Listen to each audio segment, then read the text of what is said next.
why you stepped out. I was running the show, and then here come Asia. We was shouting out the members. We was laughing, and here go Asia, yo. That's not what happened. Text specifically. And her masculine.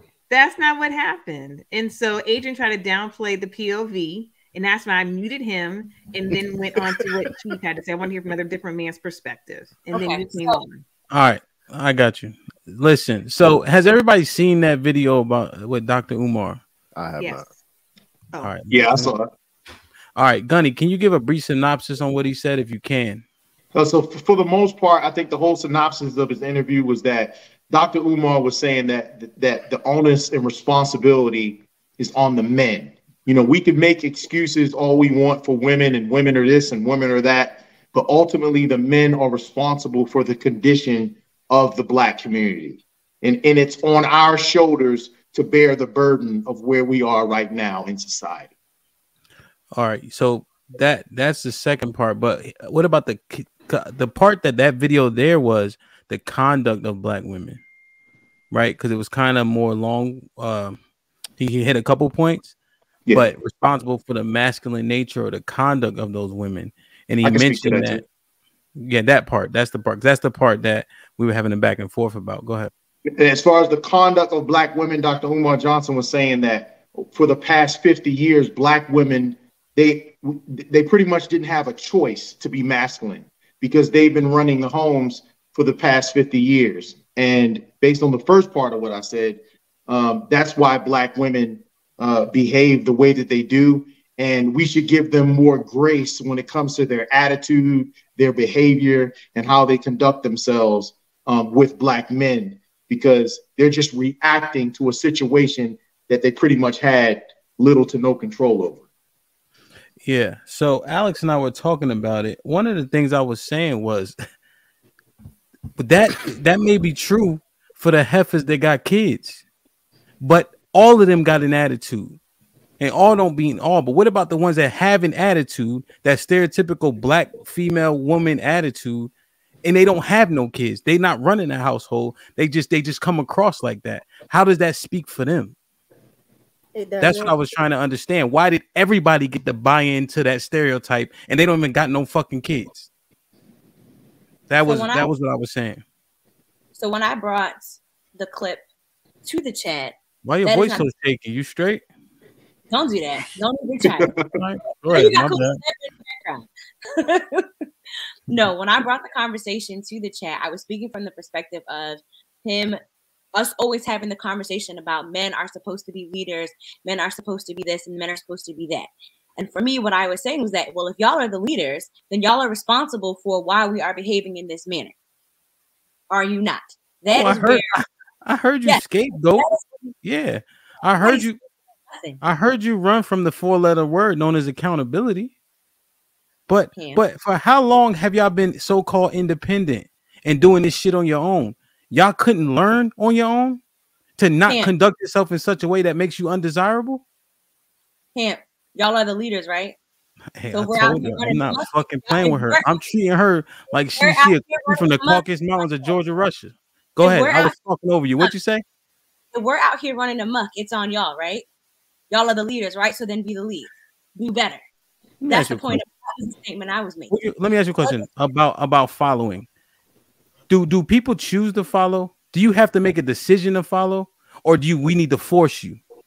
Do we need to go to the Middle East where them women don't have rights, because when you give them too many rights, the thought is they start to act like how our women act. So what if we have like in the Quran in Surah 4:34 where you tell her, hey, watch what you're doing, right? Then you don't have sex with her, and then finally, if she's still not listening, you might have to slap the shit out of her. Those women are in order. So is that what we need to do to y'all? Because y'all ain't doing a lot of listening and y'all not choosing to follow. You tell me. If you're saying that our women over here are out of order, then clearly that falls on y'all as a man, since y'all want to be the lead. Wait. Hold on. If they're leading over there in the Middle East by possibly putting their hands on women and giving all of this order, it's working for them. That's how they're choosing to lead. So as Black men, how are y'all choosing to lead? Obviously, y'all aren't leading enough. Women are all of this, that, and the third. We're bitter. So you're saying that you would buy into that if that was the norm? If that was the norm.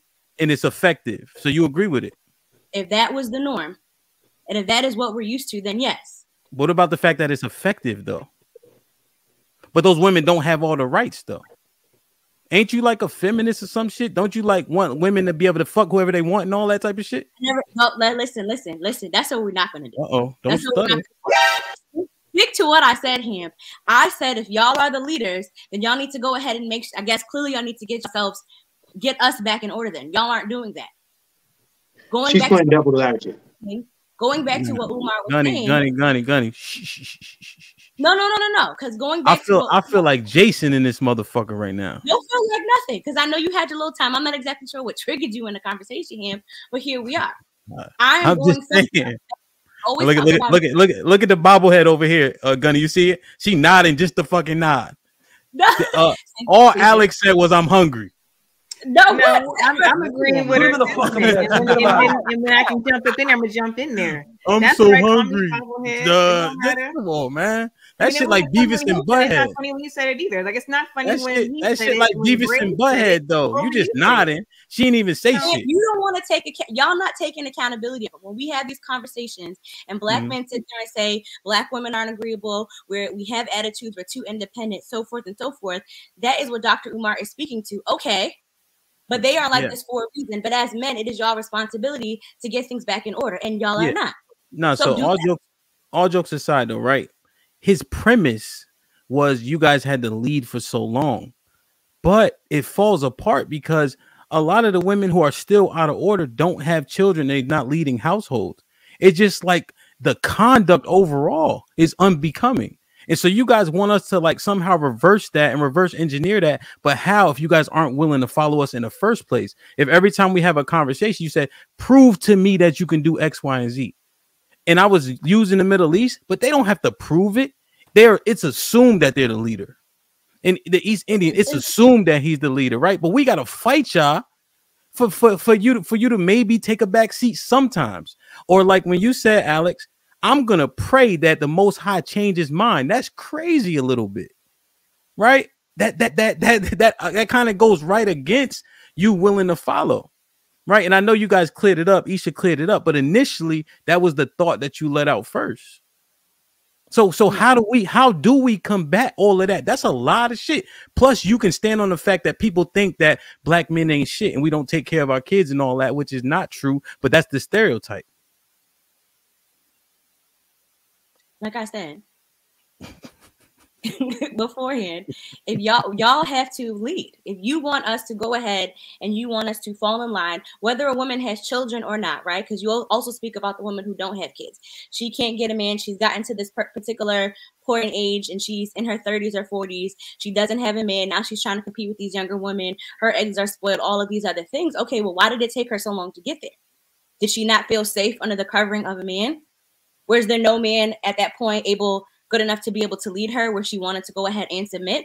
My point in this conversation is there has to be accountability on both ends. We are always speaking about what women are doing, what women are not doing. We've had a conversation several months ago. We were talking about women are doing all of these self-improvement things when it comes to relationships, when it comes to self-healing, when it comes to sex. What are the men doing?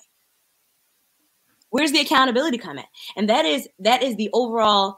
That was my overall point. If y'all want to be leaders, okay, we'll step up and be the leader. Do what you're supposed to do then. Yeah. So see, you can get claps when you saying if y'all supposed. You see how condescending it is. If y'all supposed to be the leaders, then step up and be the leader. But people have to be willing to follow. Do you agree with that? I do agree.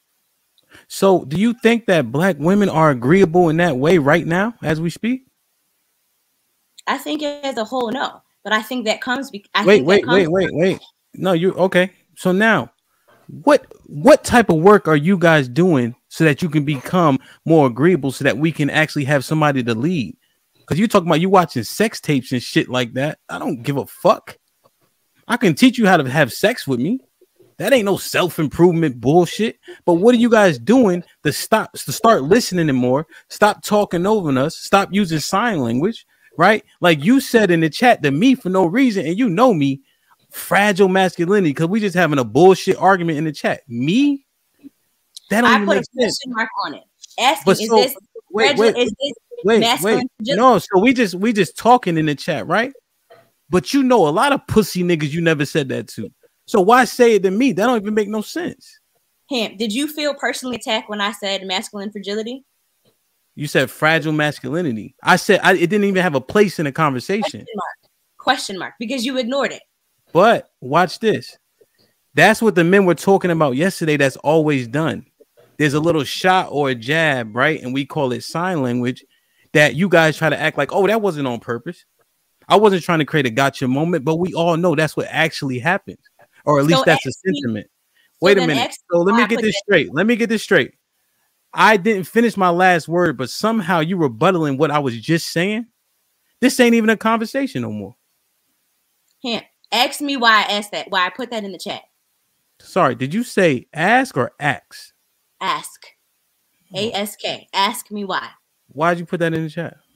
Hamp, we went from we were having a conversation to all of a sudden is I'm about to go in on you. I'm about to do this and I'm like, well, where is this coming from? We are having a conversation, right? We are having a conversation and it went from 0 to 100. A conversation that we would normally have on a regular basis in the conversation. So I put in there, is this masculine fragility? Or what triggered you to be so upset? No, I wasn't upset. I was just talking shit. That's all it was. I was just talking shit. What I said triggered you to carry on in the way that you did. If you notice in the chat, usually I just be going in, then I'll act like I'm leaving and coming back and shit like that. So that's regular shit. But today, when you run this back, you realize you should have never jumped in that fucking water. No. Right? Yeah, because you needed a life vest.